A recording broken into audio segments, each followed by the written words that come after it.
for 6 people for 3 servings each. So we stir it all up just to get all the stuff. We soak it to plump up the stuff and also to start the process of getting all the sugars broken down so they're not as gassy. Critters? Sugars. Oh. If there's too much sugar, you will get critters. Getting all the sugars broken down to rinse all the whatever was in the water off, just for the hell of it. So this is Critters? sugars. Well drained. If there's too much sugar, you and I always clean up as I go. Now, this is going to take, I'm going to put 12 cups of water in. 12 cups of water. If you look at the recipe, that's what we're going to do. I'm going to put 3 of those, 4. See, it's not covering it. I like the larger mung beans than the small ones. Okay, so now I'm going to measure out at the same time the other 12 cups that goes in later. Okay, so 12 to start. Yeah.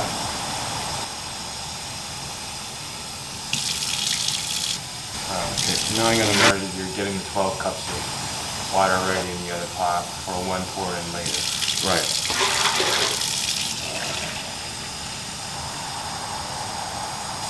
Water ready. I've been eating water mung beans my whole life. I've just been eating the sprouted version. Yeah. Okay, so that's ready to go. Now, that goes here. So, what we did, so it's 1 teaspoon of spice per cup. So we need 6 teaspoons. There's 3 teaspoons to a tablespoon. And so we'll put in, that's 3 teaspoons. And that's 3 teaspoons. That is salt, pink Himalayan salt. Yeah. And then we need 1 bay leaf per cup. Oh, Yeah. 1, 2, 3, 4, 6.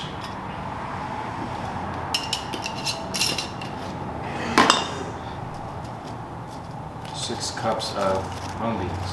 Yeah, that's how many. We would adjust how much we're doing by the cup. So I take these and break them into thirds, like that.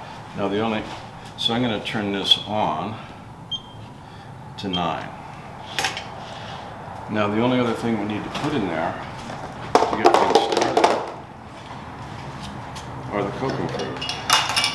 And we use 1, 2, 3 pieces per cup. 18 pieces.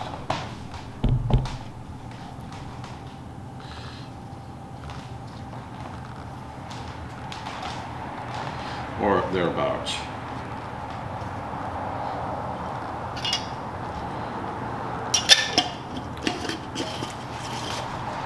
So now this, we need to mince up to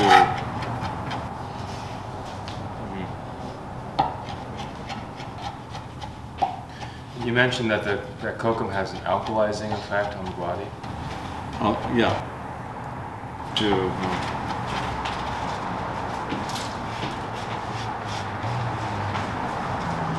okay, so this is That now kokum has an alkalizing effect on the body.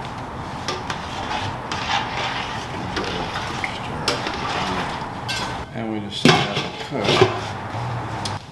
Well, let me take mine. So this is That kokum has an alkalizing and I put it on, effect on the body. and I start it because I'm going to let it run up to 30 minutes. This has to cook about 30 minutes when I get it. This should take my, and when it comes to alcohol, I'll shut it down. So now that's ready. Has any effect on the body? And so up to the next step is to get the spices. So this should take my, and so put it on. That's ready. Up to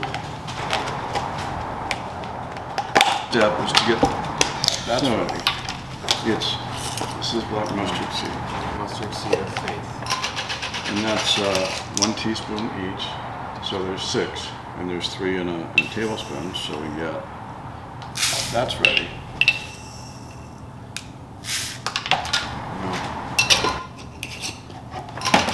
And that's 1 teaspoon. And the next is these 3. And so we have the coriander. This is the seed of cilantro, and that's and so 6 teaspoons.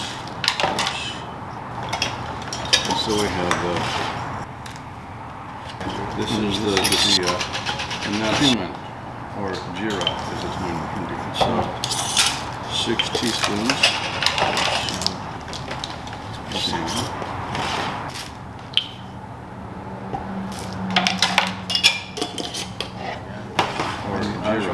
This is also known as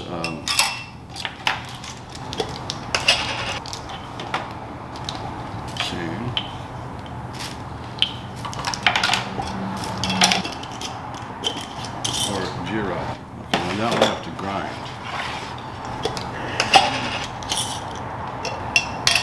And this is the turmeric. And so we use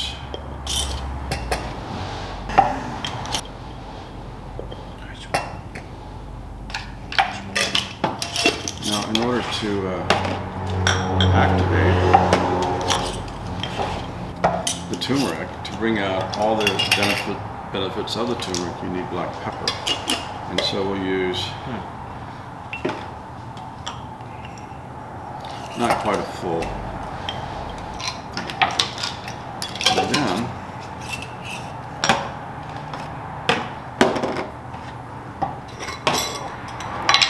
the hing, we'll take a teaspoon of hing, and we'll use a teaspoon of hing.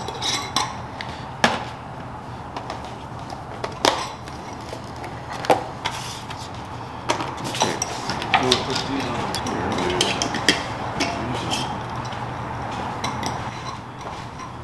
And we'll take this into the spice blender. Grinding up. Is that the cumin? And we'll take this into the spice blender. Grinding up. The 3 seeds. Coriander, cumin, and mustard. You don't grind the mustard seed. Let's just stay whole. Coriander, cumin, and the ajwan. Yeah. And so we get, we grind it whole because they maintain their freshness in the whole state, and then we grind them here. Okay, so now this is all prepared. This is the tadka. These are the tadka components. So now, because they maintain their going, and notice it's starting to get stayed, and then we start to fall. So we'll stir that down every so often. So now we need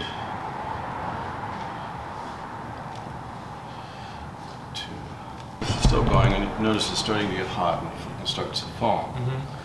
So we'll stir that down every so often. Not that much ghee.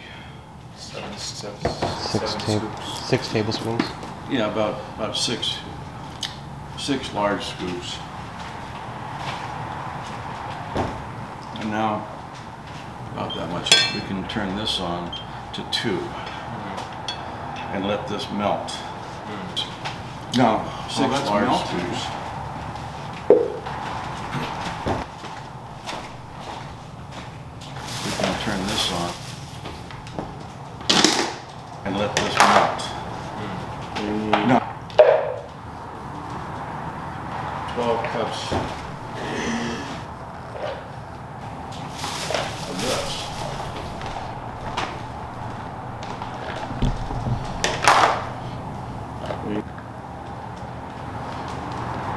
This is 4.5 cups, so just come up 4.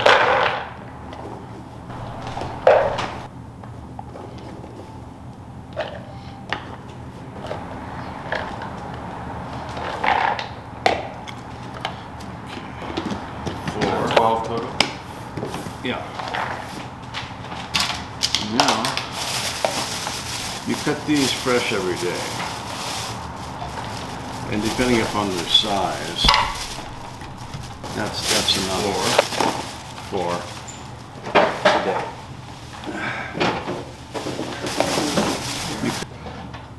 You may want to get yourself some of these, and these containers are available at Smart and Final. Smart fun.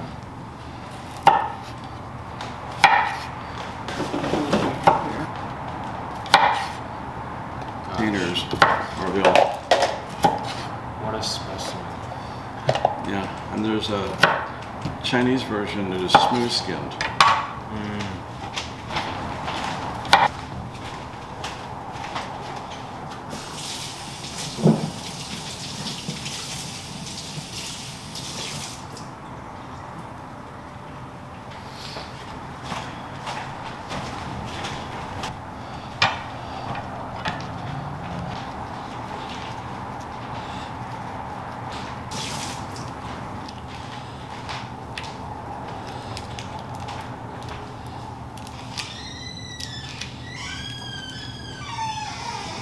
De-seed the bitter melon.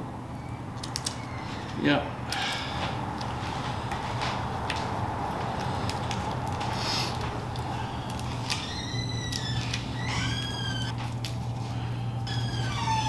Bitter melon.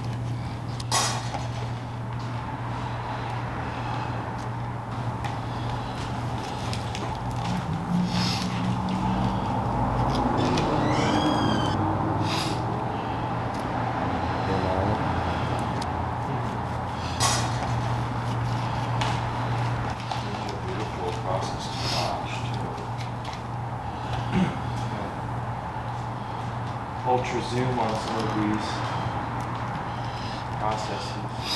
And so it's really useful to have mantras going on in your head while you're doing this. You know, Om Namah Shivaya, or the Annapurna mantras, or the Gayatri, and just something so that your vibration is elevated while you're doing that, because that gets into the food.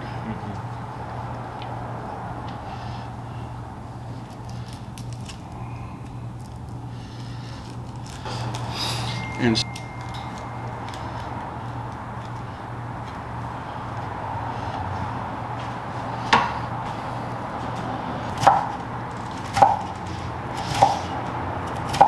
oh, no, these are the end. Oh, I know. Just I'm grabbing pieces like that. Oh, okay.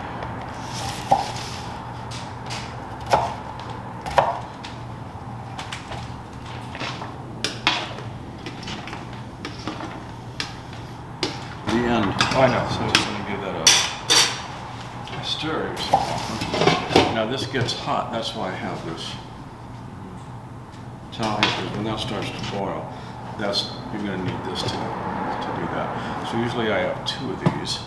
One that I have to stir. Okay, so now we're all pretty much there. Well, the other thing we're going to need is to prep the lime and ginger. So now we're going to wait for this. We're not going to, as soon as we cut this up, then we're going to do the vodka. But you see how we juggle things so that they all come up together. Parallel process. Yeah. And so the limes are just We're gonna do the taco. But you see how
and the reason we turn the ghee on low like that is because we don't want it to overheat and burn. Well, because this takes however long it takes.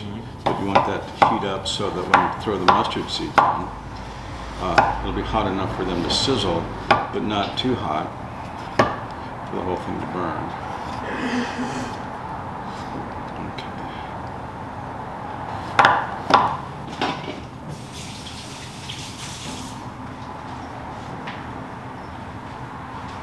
It's just Nicely formed. so it's just starting to boil.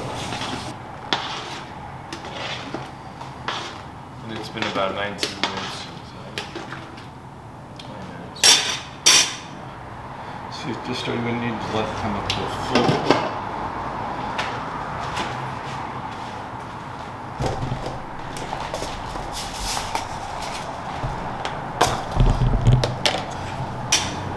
So we're going to want to add this to that in about 30 minutes. Okay. So let's see if this is hot enough.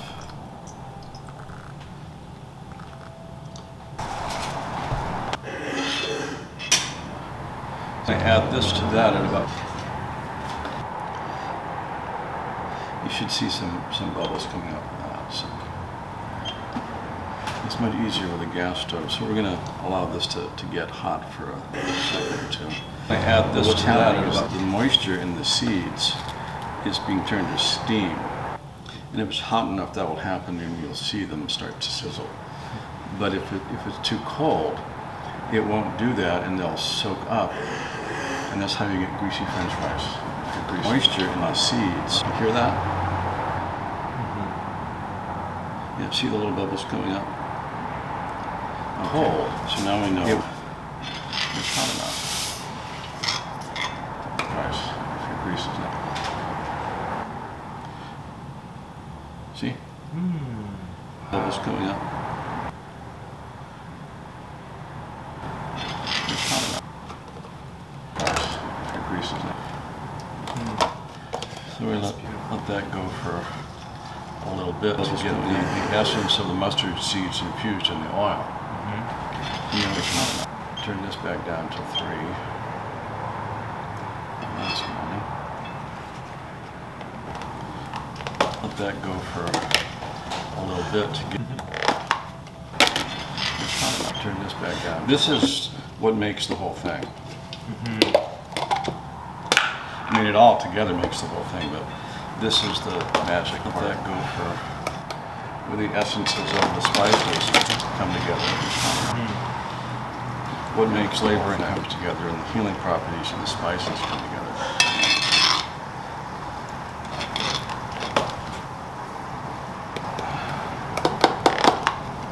The spices come together,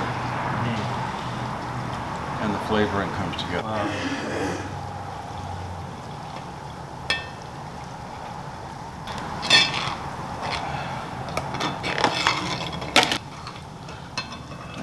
Go for a little bit. It's beautiful to watch too. And just move over here, a little bit easily accessible.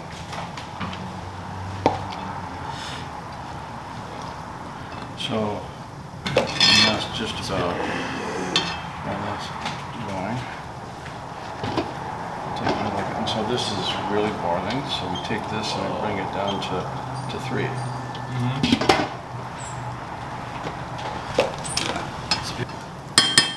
And then we need That's ground ginger? Or? and garlic. So we take this and 3,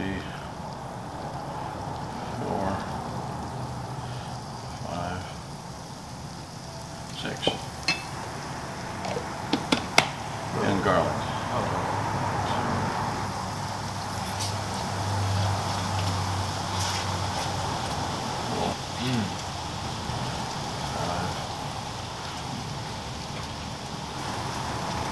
And garlic.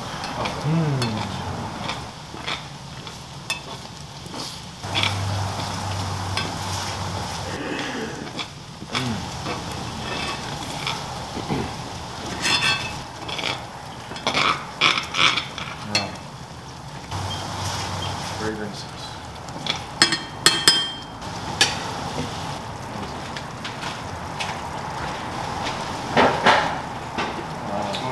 Now we turn that down to 1 and let that simmer until this reaches 30. So this is all set to go. And pull it all together when that reaches 30. So now we can finish off. And we're at 23 right now.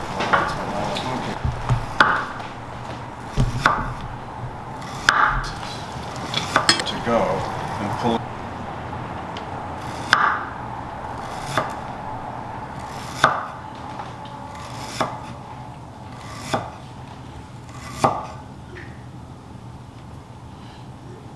To go and pull.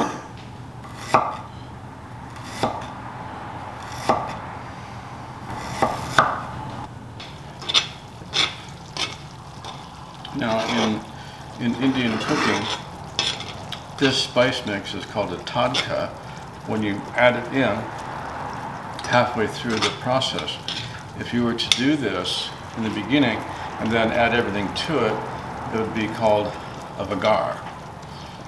So it's just 2 different names for the same process, but just added into the mix at different times. The vagar, you start and add everything from there, and the tadka, you make and add later on in the process. Okay, so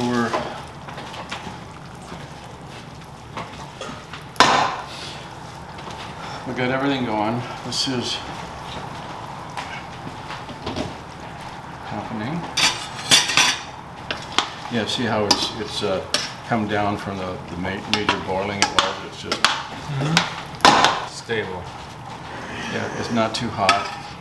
It's enough to keep the cooking process going. And so we got 3 minutes to go before we add it all together, and then it will go down in temperature and you'll have to bring it back up. And when it comes up to that boil, then you turn it down to 2 and let it sit for the remainder till an hour and 15 minutes. Slow cook. On the stop. Yeah. So any questions so far? It's all pretty straightforward. Can you talk about some of the healing properties of some of the specific spices and also some of the vegetables? Okay. I mean, Let's talk about the principles. In Ayurveda, you have the 3 doshas, which are the combinations of the panchabhutas, which are the 5 elements. So you've got space, air, fire, water, and earth.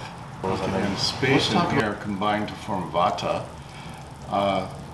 Fire and water combine to form pitta, and water and earth combine to form kapha. So kapha is structural, bones, fat, muscle tissue. Fire and water is pitta, which is the metabolic process. It has to do with the expression of intelligence and to take things apart and allow them to be utilized in the metabolic process. Fat, muscle tissue. And vata, being space and air, has to do with things that move, like blood flow, nervous impulses, evacuation, ejaculation. Anything that moves is governed by vata. So those 3 doshas are, the balance is struck at the moment of conception to define the constitution of your physical form in a way that's appropriate for the karma you have to come in and work on in this incarnation. So the prakriti is the term for that balanced state. The vikriti is a description of how far out of balance that's gotten.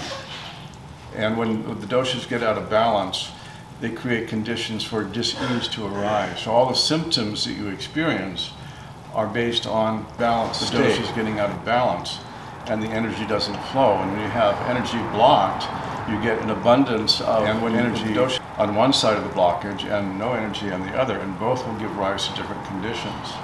And the variations on the blockages and the variations on the too much here and too little there will give rise to all the symptoms for any and all diseased conditions that humans can experience. So every single consumable item, food, spices, ghee, you name it, has gunas. In this sense, the gunas are not the trigunas, the sattvas, rajas, and tamas, but the 10 pairs of opposites: hot, cold, smooth, rough, etc. So when you learn those 10 pairs of opposites and you understand what each item has in terms of, is it cold or is it hot, is it smooth or is it rough, but the 10 pairs of opposites, hot, is it cold, smooth, all these different things, they will increase or decrease vata, pitta, or kapha. Thus you can use the properties of all known edibles to reduce an aggravation of a dosha or to increase a depletion of a dosha, thus restoring balance.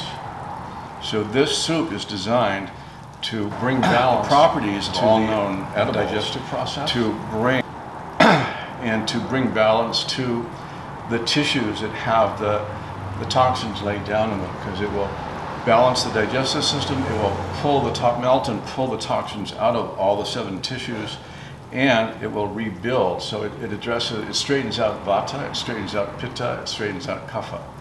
So that's what it does, and it's all regardless of who is eating it and what their constitution is. Right, because it's tridoshic in approach. So that's the incredible, really the miracle of this soup. It's so well designed that no matter who, with what regardless of who is eating it and what their constitution. It's on that fundamental level. So those principles of knowing the Panchabhutas, the 5 elements, how they combine into the 3 doshas, vata, pitta, and kapha, and what their constitution is, constitution is, that was set at the moment of conception, that stays the same throughout your whole life, and how it's imbalanced. Vata goes out first because it's the only movable one, and it will move from where it's supposed to be in the right proportion, and will displace the other ones in a domino effect. And so your presenting situation will be determined by the Ayurvedic doctors. So this is out, this is out, this is out. We need to reduce this, we need to increase that in order to bring it all back together again. So knowing that dynamic allows you to move your Vikruti back into your Prakriti state of intrinsic balance. It will bring balance. So that's what this does. So we're at 32. So we'll move your Vikruti back into. It will bring balance. Take this, throw it in there. Now, what I like to do to get all the rest of it out of here is throw a bunch of this in there. It will bring balance. Stir it around. Because it's wet enough to pick up the rest and just get out of here. And then it will bring balance. Next step, which is to clean it as you go along. It's wet enough to get out of here. Because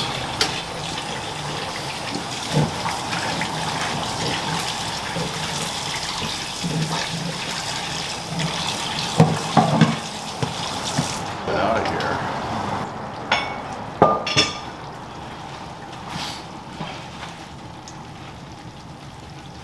Okay, so that's off. And now this, we'll stir the tadka into that, getting it well mixed so that it coats all the mung beans. So all the mung beans have, it's well mixed in there. this. Now we're going to turn this back up to 9. Now we're going to throw that in there.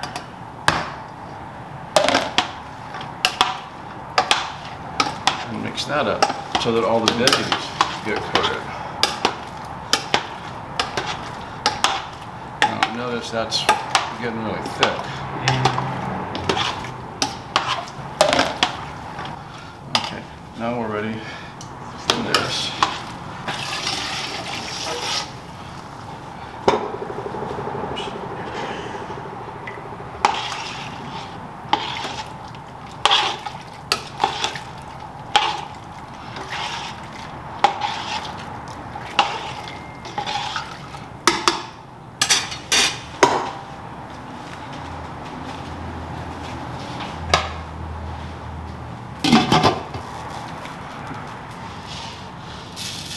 Okay, now that has to come up, and it'll take maybe 10 minutes to reach full boiling, at which point we turn it back down to 2 or so to finish the time. So now we've got,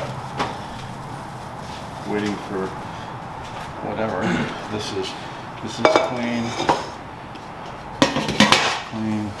turn it back down to this one.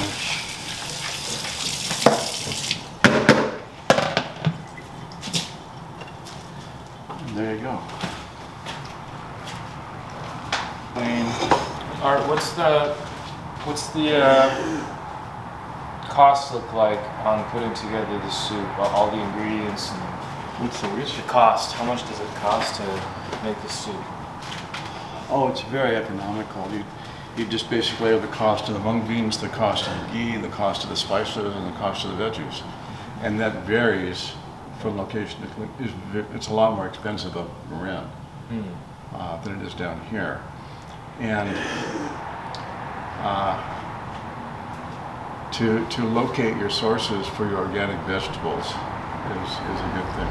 Sprouts is good. Whole Foods is good. And then the Indian markets. So you get your spices and your ghee from the Indian markets because they're reasonably priced. You get Sprouts your is veggies good. from Sprouts or Whole Foods. Whole Foods, and there you go.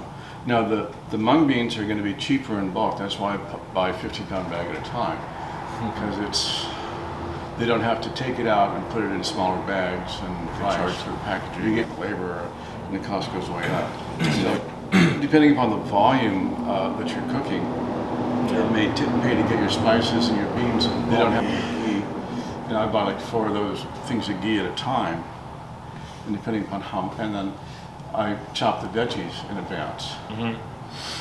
And Smart and Final is where I get the limes and the ginger.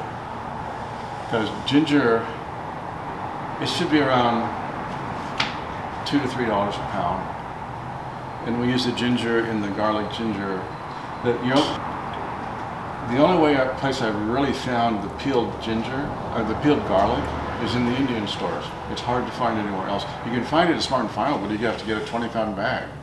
And you never, restaurant will use that, but, so just buying the peeled garlic by the pound, that's usually like $3 to $5 a pound, depending on where you get it.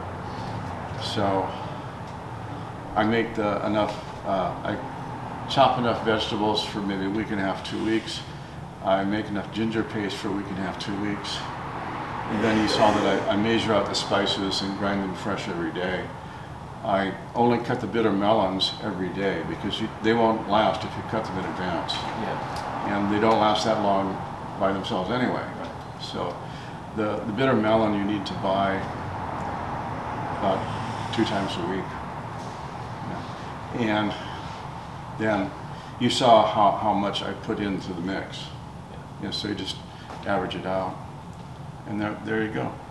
If you had to estimate, for a 30-day period of, doing the program for 5 to 6 people, what would the estimated cost of all that be? It's a whole lot less than what you would normally spend on groceries. Seriously. Yeah.